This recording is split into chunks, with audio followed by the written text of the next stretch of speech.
Sir Greta थॉनबर्ग वाला मामला sir Greta थॉनबर्ग वाला प्रकरण आता वेगळं वळण लागतंय काय संपूर्ण प्रकरणाला? प्रकरण डायव्हर्ट करण्याचा प्रयत्न होता का? केंद्र वर्सेस स्टेट असा सामना रंगणार आहे का ट्विटरवर? सर ग्रेटा थॉनबर्ग मामले में टूल किट जो है वो देश के नागरिकों ने दिया था एनवायरमेंटलिस्ट। एक मिनट थोड़ा पीछे चलो, थोड़ा पीछे चलो, थोड़ा आगे आ।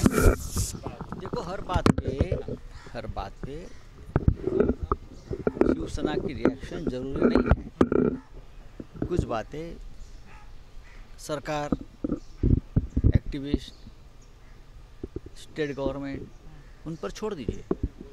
हर बात पर अगर पॉलिटिकल पार्टीज कमेंट देते रही तो मुश्किल हो जाता है।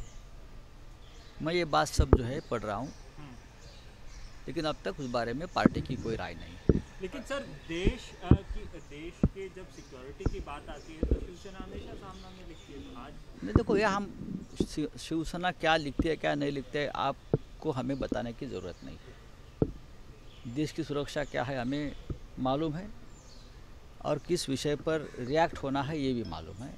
हमारा अध्ययन चल रहा है। सर संजय राठोड जे आरोप होत आहे त्यानंतर काही डेव्हलपमेंट होतं असं बोललं जातं आहे? नाही, मला माहीत नाही। बघा, या संदर्भात हा विषय सरकारचा आहे आणि सरकारचे प्रमुख लोक त्या संदर्भात मत व्यक्त करतील किंवा निर्णय घेतील। संजय राठोड हे शिवसेनेचे एक प्रमुख मंत्री आहेत, कार्यकर्ते आहेत, आमदार आहेत, अनेक वर्ष शिवसेनेचा चेहरा आहे। पण शेवटी आम्ही त्या दिवशी म्हणालो की पोलीस तपासाचे आदेश मुख्यमंत्र्यांनी दिले आहेत। त्या संदर्भात माहिती मुख्यमंत्री घेऊ शकतात। सर इस्तीफा देंगे क्या? संजय राठोड दोन गट असल्याचं बोललं जातं। नाही, शिवसेनेमध्ये कधी गट वगैरे नसतात। हा विषय सरकारचा आहे, सरकारी पातळीवरच निर्णय घेतले जाते। सर इस्तीफा मला माहीत नाही, तुम्हाला जास्त माहिती असेल। संजय राठोड को लेकर मला माहीत नाही। वर्षामध्ये बैठक आहे काही ती नियमित बैठक आहे।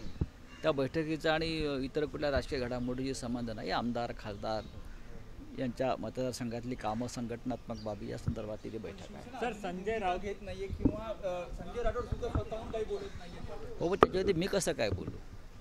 राज्याचे मुख्यमंत्री जे आहे ते सरकारचे प्रमुख आहेत। उपमुख्यमंत्र्यांनी आपली भूमिका स्पष्ट केलेली आहे। काल गृहमंत्र्यांनी भूमिका स्पष्ट केलेली आहे। मुख्यमंत्र्यांनी चौकशीचे आदेश दिलेले आहेत। तो आपण असं कसं काय म्हणता की सरकार भूमिका घेत नाही म्हणून? सर अनिल देशमुख ने कल क्लैरिफाई किया कि हमने किसी भी सेलिब्रिटी को ट्वीट्स को लेकर के जांच नहीं, लेकिन जो जांच की है उसमें ये सामने आया कि बीजेपी का आईटी सेल जो है ट्वीट्स को लेकर के उसके पीछे था। बीजेपी आईटी सेल जो है वो देश नहीं चला रहा है। उनको लगता है कि बीजेपी आईटी सेल या फलाना पार्टी का आईटी सेल, ये आईटी सेल के चक्कर में देश का नुकसान हो रहा है, समाज का नुकसान हो रहा है। जिस प्रकार की अफवाहें, जिस प्रकार के भ्रम पैदा किए जा रहे हैं उसमें लोगों में घबराहट भी पैदा होती है और लोगों के मन में अलग तरह का भ्रम पैदा होता है। उस बारे में कुछ ना कुछ करना होगा। सर जेवढे सोशल नेटवर्किंग साइट्स आहेत त्यांच्या सगळ्यांच्या नाड्या केंद्राच्या हातामध्ये जेव्हा वाटेल तेव्हा त्यातले सगळे डिटेल ते सध्या सुरू झालेलंच आहे।